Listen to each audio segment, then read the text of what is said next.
Welcome back. We are on the M3.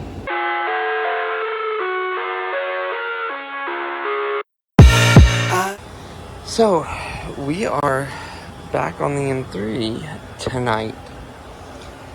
I need to figure out where we left off. I don't fully remember where we left off with this. My last video wasn't clear because we were putting exhaust on, but that makes no sense because I have my oil cooler lines are off and way over there. I know we filled it with oil. I know we did all of our oil. I don't see our ICV is here.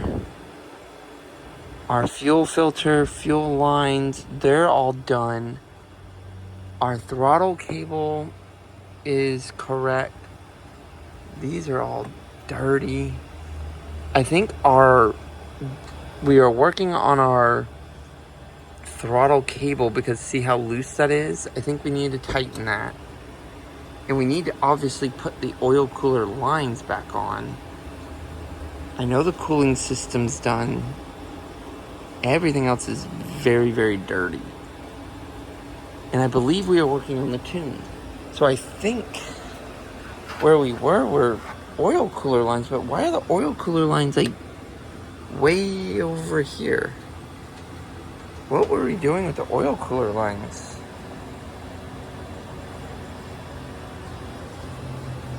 I don't know. And why were they way over here? Okay, they come from there. Oh, were we rerouting them? Okay, give me a minute. Let me figure this out. Okay, so I had to put a light up because I forgot we didn't have a light. Now we can actually see, and I remember what it is now.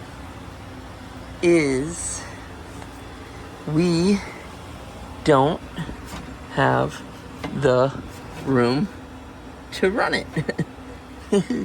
Because before we ran the lines through here all the way across and over, and now with this that does not work. Also, we need to tighten this down, and I think we need to add our other bolt. Oh, we don't have another bolt in there, but we need to have it to lock it up. But that's what it was. We need to figure out where we're going to run these lines and how. So that was what we were going to do. And I can't remember if we were going to run them up tight underneath this. That's what we decided. Let's see. This just comes off. That comes off. And I think we were going to talk about running them up top, up tight, all the way here, and then coming out of here. So let's see if that'll work. Okay, guys, so we routed it, as you can see up there. We're gonna zip tie them together. We'll zip tie them up close and get them all together, but they're gonna come out and go around like that. Where? You know what I just noticed? I don't have a serpentine belt on this thing. Why don't I have a belt on this? That's fantastic. Well, that'll be fun. Let's get these hooked up. Okay, we have those hooked up. Now it's just a matter of getting our zip ties and starting to clean that up. I'll show you what it looks like when we're done. Okay, so we have that all tight up there. If you can see it, it's tight here.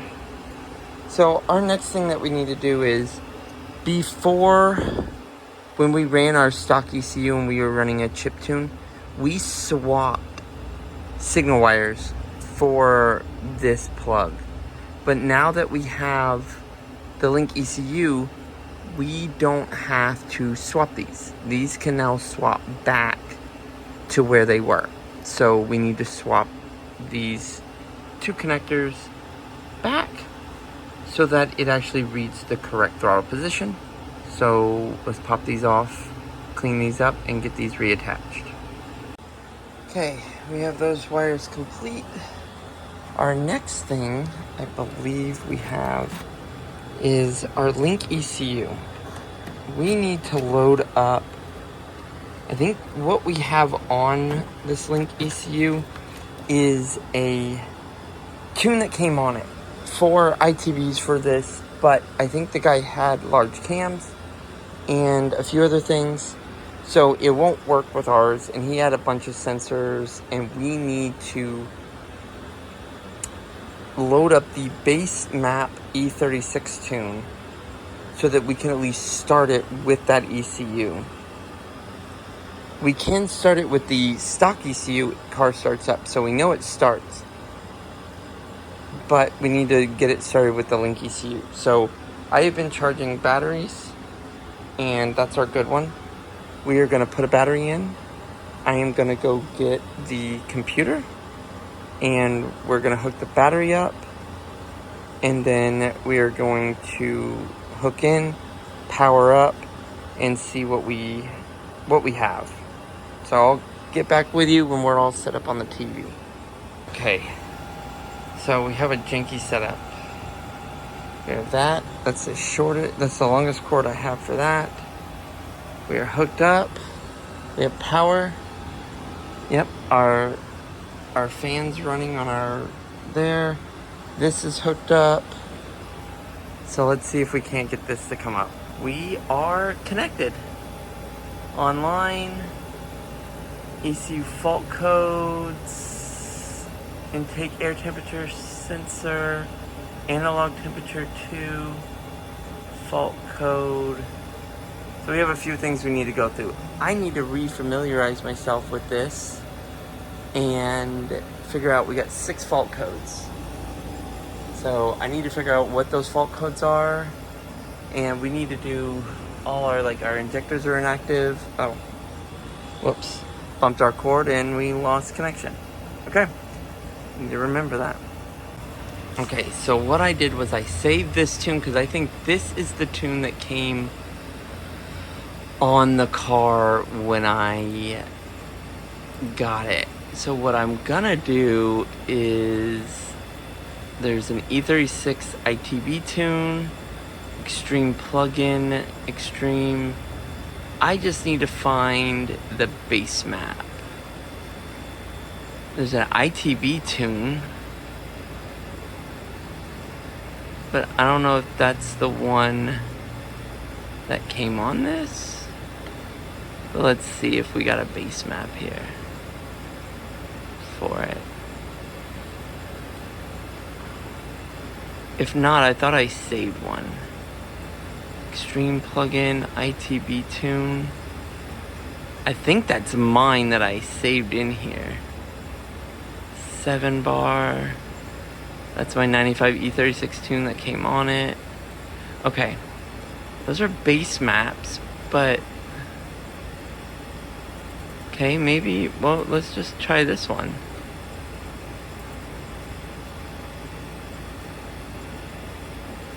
Yes.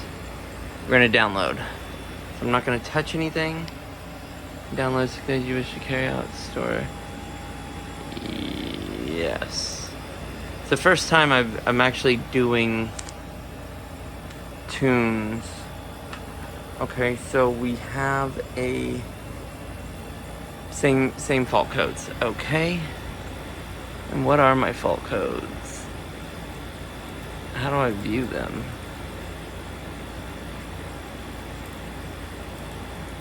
Oh, there they are. Okay, so we got fault code, analog temperature 2 above, high value ECU failure code below, TPS sensor error, intake error, and lambda 1. That's because I don't think I have my O2 sensors hooked up. Okay, so I'm gonna dig into this and then we'll be right back. We're down to just analog temperature 2 error and ECU code, intake air temperature signal. I don't think I have an intake air temperature. Was that what? I think that's the thing that goes into the...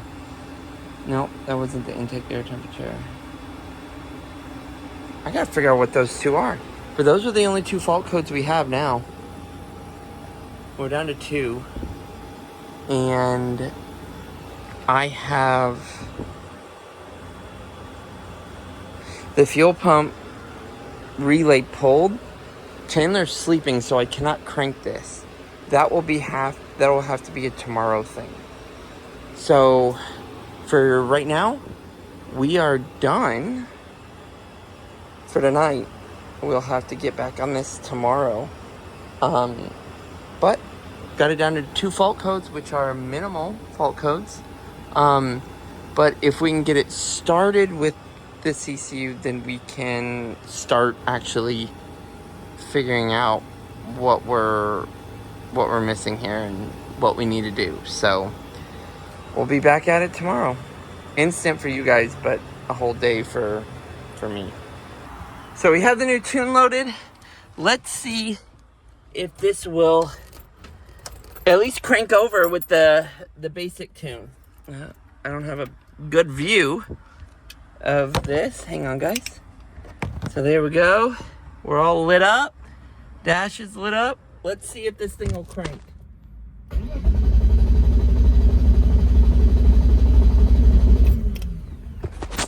Well, guys, it cranks. So it cranks with the new tune. I have the fuel pump fuse pulled because I did not want this to actually start. I wanted this to build fuel pressure first. So we will put that back in, and not right now because I want to check. I want to hook this back up to the computer. I want to make sure it's building oil pressure. Then we'll put the fuse back in, and then we will actually start it. But it cranks over, which is better. It didn't do anything with the last tune that was on there, that was flashed on there. It didn't even kick over or anything. It did absolutely nothing. So we are close. That is good. That is a good sign, guys. So we are even closer to being ready to pull this thing out with its under its own power. But that is it for this video, guys. Next video, we will put back up the computer. We got an intake air temperature sensor we got to put on, and I just got in a new ambient temperature sensor. Those are the 2 sensors that it said that it was missing. So we have those. We just need to hook them up and plug in the fuel pump and get it to start. So thanks for watching, guys. Like, comment, subscribe. We are so close.